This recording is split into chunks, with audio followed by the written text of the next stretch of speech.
नाजरीन, एक और खबर है। आज इस्लामाबाद हाई कोर्ट के अंदर जस्टिस मोहसिन अख्तर कियानी साहब CSS 2024 के नतायज के हवाले से एक पिटीशन है एक तालिब इल्म की, उसको सुन रहे थे। उस दौरान उन्होंने कुछ रिमार्क्स वहाँ पे दिए। उन्होंने कहा कि पाकिस्तान में अदलिया, पार्लियामेंट और एग्जेक्टिव जो हैं वो सब तबाह हो चुके हुए हैं और ये काफ़ी मतलब सिस्टम जो है काफ़ी कोलैप्स किया हुआ है। और आज इस जो है नेशनल असम्बली के अंदर मोहतरम अय्याज सादिक साहब जब सुन रहे थे, उन्होंने कहा कि जी ये जो रिमार्क्स हैं ये ज़रूरत से ज़्यादा सख्त हैं, इदारे काम कर रहे हैं और इदारे ज़ाहिर अपना जो भी उनकी ड्यूटीज़ हैं वो करेंगे।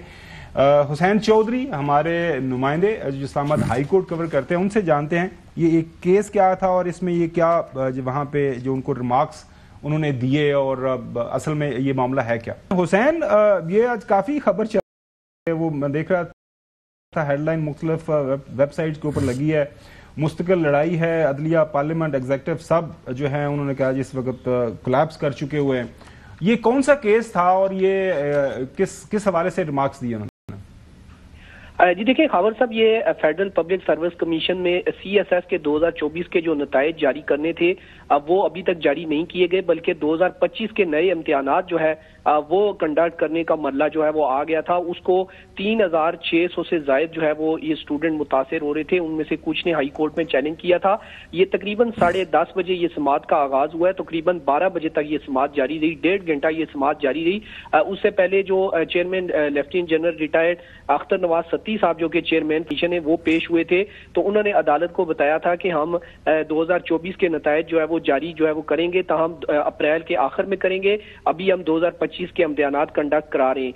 तो स्टूडेंट की जानिब से बार बार अदालत से इस्तदा की गई कि इसमें अदालत इंटरफेयर करे और पहले जो रिजल्ट है वो जारी करवाया जाए और उसके बाद इम्तिहानात जो है वो कंडक्ट कराए जाए। जबकि जो चेयरमैन थे उनका ये मौकफ था कि अदालत जो है वो इसमें इंटरफेयर नहीं कर सकती, तो उस पर अदालत ने फैसला तो महफूज कर लिया था। हम बिल्कुल आखिर में जो आखिरी 2 मिनट थे उसमें बार बार जो दरखास्त गुजार के वकील थे उन्होंने कहा कि जुडिशरी जो है वो पिलर ऑफ स्टेट है, तो हमें उम्मीद है कि अदालत कोई अच्छा ऑर्डर करेगी।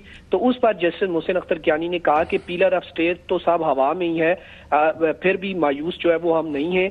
45 साल के ऊपर के आदमी मेरे समेत जो है वो उन्होंने कहा एग्जॉस्ट हो चुके हैं और नौजवानों ने ही इस मुल्क के लिए कुछ करना है, क्योंकि कमरा अदालत जो है वो नौजवानों से भरा हुआ था, काफी ज्यादा तादाद भी थी और वो बार बार ये एतराज भी कर रहे थे कि हमें एग्जाम जो हुए हैं हमारे 2024 के उनके नताइज जो है वो नहीं दिए गए। उस पर जस्टिस मोहसिन अख्तर कियानी ने कहा कि पाकिस्तान में रहना मुस्तकिल लड़ाई है, 24-25 करोड़ लोग हैं, लड़ाई करने वाले ज्यादा हैं जबकि बचने वाले कम हैं। और आखिर में उन्होंने कहा कि अदलिया, पार्लियामेंट, एग्जेक्टिव सब कुछ कोलैप्स कर चुके हैं, ताहम उन्होंने कहा कि मैं पुरुमीद हूं, मैं नाउमीद नहीं हूं, इन्हीं नौजवानों ने मुल्क संभालना है। जो है हुसैन चौधरी बहुत शुक्रिया। मैं और चौधरी साहब चूंकि 45 हैं तो इसके ऊपर सिर्फ मैं आपका ही कमेंट चाहूंगा। आप 45 से नीचे ही है ना कि आप भी प्लस? जी नीचे हूं काफी। अच्छा चलो, तो आप बड़ी देखिए अजीब सी बात है। देखिए नताइज आपने ना, आपके पास 2-3 टेक्स होती हैं CSS के लिए, तो जिसने तैयारी की हुई है सपोजिटली अगर आपको वो मेरिट में जो वो सर्विसेज ज्वाइन करना चाह रहा है, अगर वो हासिल करने के नंबर कम है तो उसके पास सेकंड अटेम्प्ट है, ठीक है। तो आपने नताइज नहीं दिए और आप एग्जाम ले रहे हैं, क्या जिसका भी रिजल्ट पेंडिंग है क्या वो इन पेपर्स में सेकंड वाले जो 2025 वाले हैं उसमें अपीयर हो रहा है, नहीं हो रहा?